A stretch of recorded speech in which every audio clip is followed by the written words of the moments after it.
Today we're going to read A Pocket for Corduroy. The author is Don Freeman. The author is who writes the words. What is Corduroy wearing in the picture? It looks like he's wearing a pair of overalls.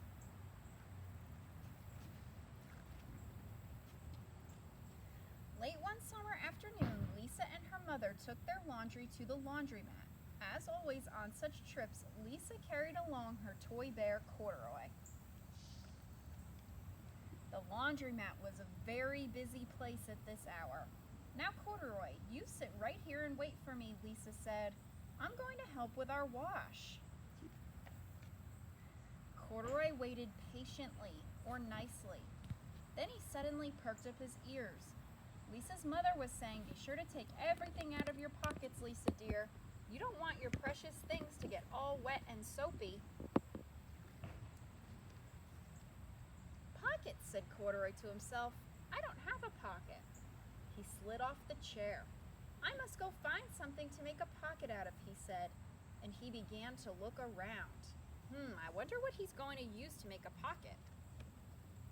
Finally, he came to a pile of fancy towels and washcloths, but nothing was the right size or color.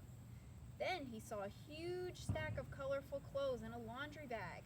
"There ought to be something in there to make a pocket out of," he said.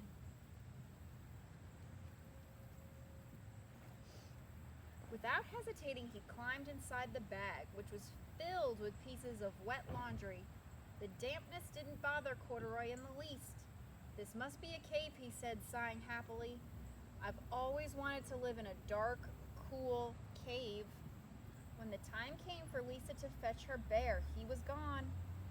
"Oh, Mommy!" she exclaimed. "Corduroy isn't here where I left him." "I'm sorry, honey," said her mother, "but the laundromat will be closing soon and we must be getting home." Lisa was reluctant to leave without Corduroy, but her mother insisted. "You ought to come back tomorrow," she said. "I'm sure he will still be here." Looks like Lisa feels sad or worried. As they left, a young man wearing an artist's beret was taking his wet laundry out of a bag, the very bag that Corduroy had discovered. Before he knew it, Corduroy was being tossed together with all the sheets, shirts, shorts, and slacks, or pants. But just as the artist was shutting the glass door, Corduroy tumbled out onto the floor. "How in the thunder did that bear ever get mixed up with all my things?" the artist wondered. Poor Corduroy was damp all over. The least I can do for him is to give his overalls a good drying," said the man thoughtfully. He unbuttoned Corduroy's shoulder straps and put his overalls in the dryer. Corduroy grew dizzy as he watched the clothes spinning around and around, but the artist became inspired. "This would make a wonderful painting," he said as he took a sketch pad out of his pocket and began drawing the swirling colors. "I can hardly wait to get back to my studio." Finally, the dryer stopped whirling and the man gathered up the clothes. Then he helped Corduroy put on his warm, dry overalls. All at once, the manager of the laundromat called, "Closing time, everybody out." I wonder what Corduroy's going to do next. Corduroy was gently placed on top of a washing machine. "I wonder who that bear belongs to," said the artist as he was leaving. "Seems to me he should have his name someplace. He's too fine a fellow to be lost." As soon as the lights were turned off, Corduroy began his search again. He was surprised to see something white glowing in the dark.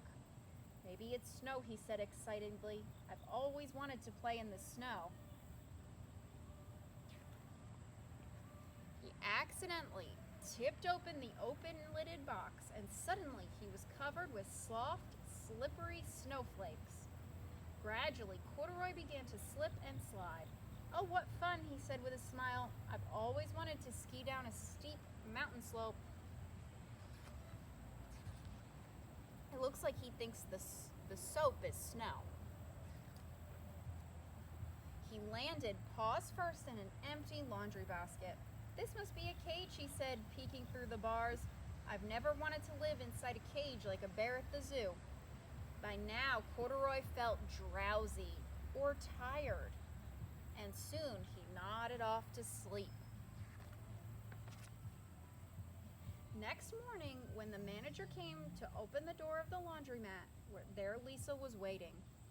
"I left something here yesterday," she explained. "May I look around?" "Certainly," said the manager. "My customers are always leaving things behind." Lisa was searching under the clothes and in the back of the washing machines when she heard the manager call to her. "Is this what you're looking for, señorita?" "Yes, yes, he's my best friend," shouted Lisa as she came running. She reached in and picked Corduroy out of the basket. "So this is where you've been, you little rascal," she said. "It's time I took you home." Lisa thanked the manager and ran out the door and down the street, holding Corduroy tightly in her arms. "I thought I told you to wait for me," she said. "Why did you wander away?" Does anybody remember what Corduroy went looking for? "I went looking for a pocket," said Corduroy. "Oh, Corduroy, why didn't you tell me you wanted a pocket?" asked Lisa, giving him an affectionate squeeze. That very morning, Lisa sewed a pocket on Corduroy's overalls. "And here is a card I've made with your name on it for you to keep tucked inside," she said. "I've always wanted a purple pocket with my name tucked inside," said Corduroy, as he and Lisa nuzzled noses. The end.